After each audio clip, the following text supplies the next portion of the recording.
Coaches, welcome, welcome. There's my contact information. I think most of you guys by now know how to get a hold of me, but there's my email.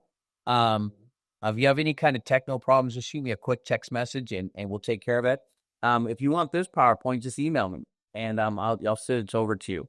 But we're going to talk about our tackling pursuit drills. I really believe strongly in that.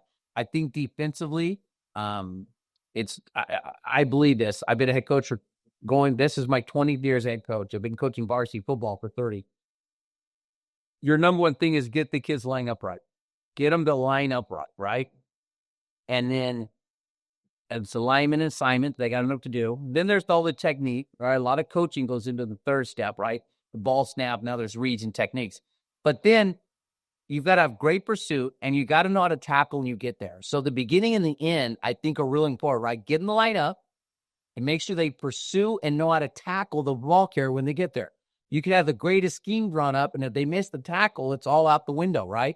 And then the scheme stuff, step 3, which is what they do after the ball snap. There's lots of ways to make this stuff really simple. And here I'm putting on the summit, but sometimes you get on this summit with all these college guys, you become a blind dog in a butcher shop, and you want to grab everything off the shelf, and you just can't run it all. You just can't run it all. So the drill, right? Your drills have to come from your playbook. Clinics like this, the Glazier clinics, the YouTube, right? The stuff that's available that wasn't available when I was coaching, right? There's so much stuff at your fingertips. And the problem is you grab all this stuff and it looks great and it's from a coach who's been winning.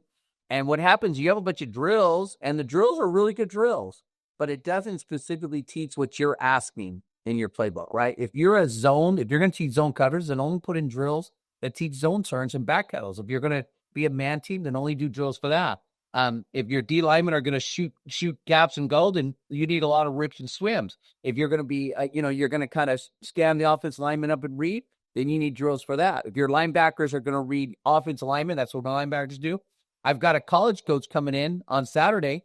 He swears to God he doesn't read linemen. He's going to talk about that on Saturday. He's going to talk about how his linebackers read the backfield. So you've got to make sure your drills come for your playbook. What I do as a head coach is, and the coordinators, we sit down with the position coaches. This is a one-on-one talk. It usually might take two times. It takes 2 or 3 hours. And you got to sit there and say, okay, coach, you're my D-line coach. What are we asking Johnny to do in this playbook, right? What stunts, what movements, what rips? Are we going to be swim? We're going to rip? How are we going to defeat double teams? Let's talk about what he's got to do, right? Let's talk about D-line because that one's easy. All right, he's going to get base blocked. He's going to get reached. He's going to get double teamed. He's going to get a pass block, and he's going to lineman pull. That's it. So what techniques does he do against those blocks? And then find drills that teach those techniques. And I really believe strongly in that. You just get too many drills. So here you're going to show a practice situation where they were kind of set up for the camera. This is not one of my practices. See how they're all lined up, and I'm just kind of demonstrating. This is on my tackling video. So I'm mic'd up and I'm explaining that.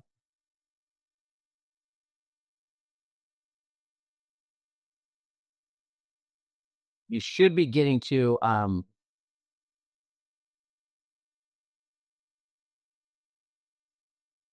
they're matting the fullback.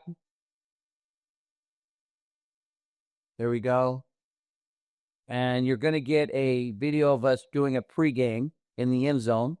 That's a playoff game. That's for our district championship game. So this guy, you can see me in the top left-hand corner talking to the referees. There's just a regular season game when I was at Fresno High. The kids just really like doing it before the game. The kids always tell me that, Coach, we always have these butterflies. We need that first hit to release the butterflies. So they like doing it before the kickoff. We warm up. When I see 12 minutes on the clock, we head to the end zone. We set up funnel drill. And we try to do it to about the 5-minute mark. Then we do the Lord's Prayer and National Anthem. So from about 12 to 5-minute mark. And the kids like that because they get some hitting in. And the butterfly's already out before the game starts. All right, so this is basically preseason. Summer is teaching in shorts, and then we do this funnel drill in August camp when we really want to get them going. And then during the season, this is Mondays. During the season, this is Mondays. So let's say you're the one-on-one coach. Okay, this is what your laminated sheets look like you flip. You start off right here. This is the sideline of the practice field. This is one of the yard lines. and the tackler comes up and he just starts chopping his feet. And in the beginning, we tell the tackler which line the running back goes down. So I'm going to turn, I need to grab my drawing tool real quick.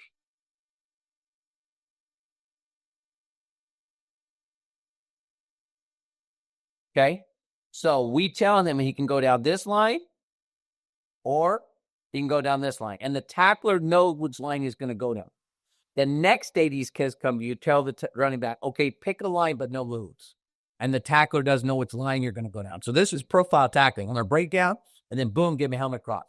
If you're doing hawk tackling, just do hawk tackling. And then when they get a little bit better, we'll let the running back come up and put one move and go. Now, the running back, when he picks the line, he has to stay on the line. He can't deviate up line. He could stop and maybe let the tackler go in front of him and then keep going as long as he stays on the line. When they get good at this drill here, then they progress. Now, what this is teaching them is, when do I break down? You'll see, like, your DBs and linebackers can get a little bit closer because they only need like 2 steps to make the tackle. Your D linemen start figuring out that if they're in this situation in a game, which is not very often, they really got to break down early because they can't react as fast. Then we're going to progress on to cutback drill. So this is just classic sideline. So they're coming. This is the out of bounds, right? So this is the out of bounds marker. This is out of bounds here. And if you don't take the right angle, you're susceptible to cutback. And if you take the wrong angle, the guy just might blow by you, right? And of course, this is where you're learning how to use the sideline as your friend and trying to get the guy out of bounds. Okay? This one's a little bit more violent than this one because the guy's really going ahead of steam and running. Okay? So they'll go cutback. This is our slobber knocker. So these cones are they're not 5 yards, they're 5 feet, 5 feet apart. And basically, we're trying to make a square. Okay? The running back runs this cone full speed, the tackler goes this cone at full speed, and the running back goes into the square. Once he's in the square, the running back can do whatever he wants. He can just put his shoulder down and truck you, he can spin, he can straight arm you, he has to stay in the square.